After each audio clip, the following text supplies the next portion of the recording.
नहीं, एनडीए जीवित प्रोग्राम था आप लोगों का, लेकिन संगठन के बहाने कहीं इस चीज़ की तैयारी तो नहीं है कि 40 लोकसभा सीट पर अकेले लड़ना है और फिर से नीतीश कुमार को डैमेज करना है? तो 40 सीट पे लड़ने के लिए तो तैयारी हो रही है। हम जिस गठबंधन से, एनडीए गठबंधन से लड़ेंगे तो हम 40 सीटों पे लड़ेंगे ना, इसलिए कि हमको तो जिताना, जिस पे हम लड़ेंगे उस पे भी जिताना है, जिस गठबंधन से लड़ेंगे उसको भी जिताना है। खबरें तो ये आ रही है कि इस बार जो है एनडीए से आप लोग आउट हो चुके हैं और महागठबंधन की तरफ ऑफर आया है, उसका एक्सेप्ट कर तो लिया। ये तो आपको मालूम होगा, अभी तक के तो हमको राष्ट्रीय अध्यक्ष जी के माध्यम से नहीं हुआ, हम तो एनडीए में थे और आज भी एनडीए में है। तो आज का जो ये संगठन का जो प्रोग्राम था, ये किस विषय पे था? ये था कि हम लोगों के पूरे 38 जिला में, सभी 38 जिला में पंचायत अध्यक्ष तक का हम लोगों ने गठन कर चुके थे। हमको ले जाना था बूथ कमेटी तक, एक बूथ 10 नौजवान, जिसकी तैयारी हम लोग 2 महीना पहले से कर रहे थे। उसकी समीक्षा आज थी कि हमारी तैयारी हुई कि नहीं हुई। तो आज समीक्षा बैठक के माध्यम से रिपोर्ट आ गई कि 90% हम लोग बूथ कमेटी गठन कर चुके हैं। जो 10% जो बचे हुए हैं उसको हम लोगों को 5 दिन के अंदर में बूथ कमेटी सुपुर्द कर देना है। समस्तीपुर से लगातार लोक जनशक्ति पार्टी की सीट रही है, अभी आप जिला अध्यक्ष हैं वहाँ पे, प्रिंस जो है वहाँ से सांसद है। इस बार क्या लगता है कि समस्तीपुर की जनता लोक जनशक्ति पार्टी रामविलास को कितना प्यार देगी? लोक जनशक्ति पार्टी रामविलास ही असली लोक जनशक्ति पार्टी है।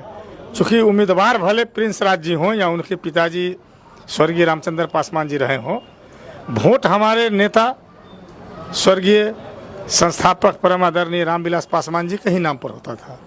चाहे हम जिस गठबंधन से चुनाव लड़े, हमारे नेता को लोग पहचानते हैं। समस्तीपुर में संगठन कितना मजबूत है आपका? काफ़ी मजबूत संगठन है, बिहार का अव्वल संगठन है, 1 नंबर। निश्चित तौर पर अगर हमारे नेता अकेले चुनाव लड़ने की भी स्थिति हमको पैदा कर देंगे, मैं आपको दावे से कह सकता हूं कि समस्तीपुर लोकसभा सीट जीत के उनको झोली में देंगे। इस बार ऐसे कयास लगाए जा रहे हैं कि 40 लोकसभा सीट पर आपकी पार्टी, भले ही आप लोग मना कर रहे हो, लेकिन सियासी गलियों में खबर बिल्कुल बराबर चल रही है कि या तो चिराग पासवान अकेले 40 सीट पे लड़ेंगे या फिर महागठबंधन की तरफ से लड़ेंगे। तो क्या मतलब कि जहां आप लोग जाएंगे तो क्या लगता है कितना आधार अलग होगा एनडीए से आप लोगों? नहीं, हमारे नेता तो बिहार के लिए स्वीकार्य हैं। हमारे परम आदरणीय रामविलास पासवान जी भी चाहे जिस गठबंधन से रहे, उनको उतना ही बिहार के लोग प्यार किए। वही हाल हमारे नेता चिराग पासवान जी का। आप जहां जाके देखिए, चिराग पासवान के सामने कोई जाति, कोई धर्म, कोई पार्टी नहीं है। पूरे बिहार के यूथ चिराग जी के साथ हैं, क्योंकि चिराग जी का ही विजन है बिहार फर्स्ट और बिहारी फर्स्ट। तो जब तक बिहार फर्स्ट नहीं करेगा, हमारा बिहारी भाई फर्स्ट नहीं करेंगे। क्या लगता है इस बार हनुमान जो है इंडी नाम की लंका का दहन कर पाएगा? हनुमान कहीं राम से अलग हो जाएंगे? हनुमान से जब राम से हनुमान अलग हो जाएंगे तो न राम का अस्तित्व रहेगा, न हनुमान का रहेगा। इसलिए राम और हनुमान का जो जोड़ी है वो जोड़ी बरकरार था और आज भी जोड़ी बरकरार है।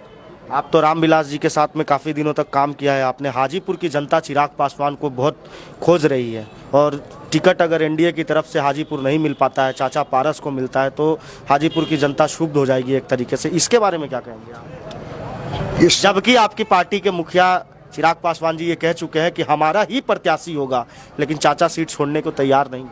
तो चाचा जी को सीट छोड़ने या न छोड़ने से क्या फर्क पड़ेगा? वो हमारी सीट थी और आज भी हमारी सीट है, इसलिए कि जो हमारे पार्टी के संस्थापक रामविलास पासवान जी का उत्तराधिकारी चिराग पासवान है, इसलिए पुत्र के नाते नहीं, वो काम करने के मामला में है। जो 5 साल, मैं कल के भी एक मीटिंग में मैंने बोला था कि जितना विश्वास पात्र समझ करके पशुपति कुमार पारस को हाजीपुर से हमारे संस्थापक लड़ाए थे, उनके साथ गद्दारी किया पशुपति कुमार पारस ने, और पार्टी के साथ ही नहीं जनता के साथ गद्दारी किया। इसलिए कि 5 साल में हाजीपुर का विकास नाम का कोई नहीं, 0 पॉइंट पर छोड़ दिया पशुपति कुमार पारस ने।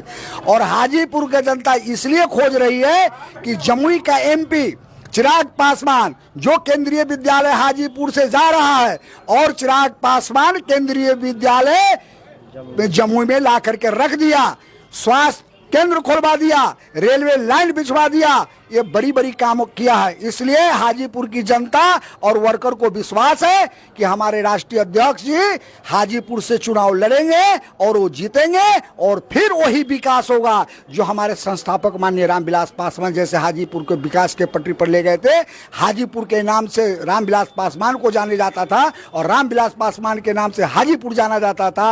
वही दिन आने वाला है, चिराग के नाम से हाजीपुर जानेगा और हाजीपुर के नाम से चिराग पासवान को जानेगा। तो आपने देखा कि लोक जनशक्ति पार्टी के जितने भी संगठन के जो कार्यकर्ता है उनका ये मानना है कि 40 सीट पर उनकी तैयारी, हालांकि इनके नेता ये कहने से बच रहे हैं कि वो एनडीए से अलग है, लेकिन इस तरीके की संगठन की मीटिंग करने का सीधा आसार जो है यही लगता है कि 40 सीट पर चिराग पासवान अपने प्रत्याशी उतार सकते हैं और ये एनडीए और महागठबंधन दोनों के लिए बुरी खबर साबित हो सकती है।